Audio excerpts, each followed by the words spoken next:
poser à M. Beng, parce que je peux dire que je suis victime de ce qui s'est passé au Cameroun, même si je ne connais pas. M. Beng disait qu'il a survolé les questions d'histoire. Nous ne la connaissons pas. Nous qui sommes les enfants d'exilés, dont les parents sont publicistes et qui sont morts en exil, nous ne la connaissons pas. Et ce serait bien. Et la dernière question sera adressée à vous, sera dans ce sens. Mais la première question, c'est à M. Sono que je voulais la poser. Vous avez parlé de M. Gbagbo.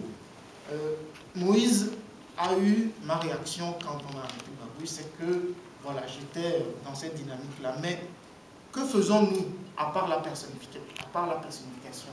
Qu'est-ce que Gbagbo a fait pendant qu'il contrôlait du moins le sud du pays? Qu'est-ce qu'il a fait en termes systémiques, en termes idéologiques? Quel travail il a fait vis-à-vis des oppositions africaines, par exemple? Parce que certaines oppositions ont pris position pour Ouattara. Qu'est-ce qu'il a fait pour que, quand la guerre ou quand le moment fatidique va arriver, qu'est-ce qu'il a fait pour que l'opinion publique africaine soit toute derrière lui?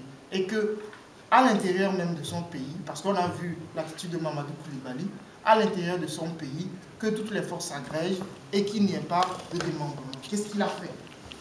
Ça, c'est là. Parce que l'un de nos problèmes, c'est qu'à l'époque où il y avait l'UPCA, à l'époque où il y avait le MNC, le Mouvement National Congolais, en République démocratique du Congo, il y avait une figure, mais derrière, il y avait tout un système.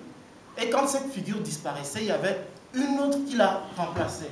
On a vu Wandie, on a vu Mounier, on a vu Myobé, on a vu Moulélé, on a vu...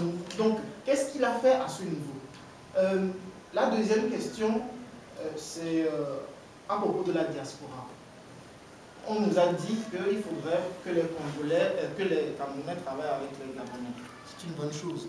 Mais est-ce que c'est possible dans la mesure où les différences se sont creusées?